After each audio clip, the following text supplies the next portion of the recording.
د روزګان ولایت مرکز ترینکوټ څخه د دې ولایت د راوت ولسوالۍ پورې د غځېدلې لویې لارې په پاخه او اساسي توګه د رغولو چارې تېره ورځ رسما د مسؤلینو لخوا د پټۍ په پرې کولو سره پیل شول. د ټولګټو وزارت حقوقي مشاور مولوي اغاجان وویل د 10 میلیونه امریکایي ډالرو په لګښت د لویه لار چې 50 کیلومتره ده د کابو 2 کلونو پر مهال به په اساسي توګه ورغول شي. هغه له اړوند رغنیز شرکت څخه وغوښتل چې ورسپارل شوی مسؤلیت په ایماندارۍ سرته ورسوي.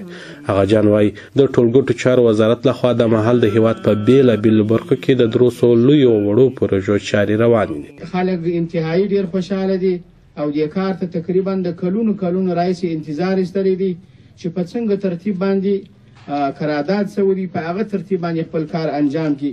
په کوم ځای کې کمزوري راتلل زموږ انجنیران ورسره دي د وزارت په ودایمه د طرف سره او د هغه چې د روزګان ولایت د ریاست ته طرف سره په هغه کې ان شاء الله العزیز په هغه وخت باندې د سیمه په جریان کې لويږو. په روزګان ولایت کې د ټولګټو چارو ریاست رئیس مولوي نظام الدین نظامی بیا خوشي وښودل چې دا مهال د امنیت په تامین سره د لوی پروژو چارې پیلېږي. هغه خلکو ته ډاډ ورکړ چې د وزارت لخوا به یو شمېر نورې پروژې هم پیل شي. څخه ډېره مننه. الله پاک دې دوی ته اجر عظیم ورکړي. نو ان شاء الله العزیز دا کار چې دی اساسي کار دی. الله جل جلاله څخه دا تمه او امید لرو د خیره چې نورم د خیره په روزګان ولایت کې داسې پروژې افتتاح کو.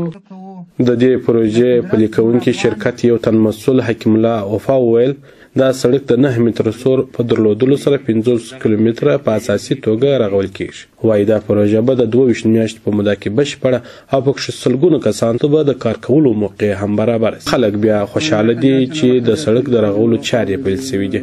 د حافظ مولوي مولاداد او سخي جان په نامه درو تنو ځای اوسیدونکو د خبرو پر مهال وویل د اسلامي امارت پر اتاک سره د هیواد د آبادی خوبونه هم پر اشتیا بدلیدونکي. اوس خو الحمدلله شکر دی د رب راضي بالکل خوشاله یو.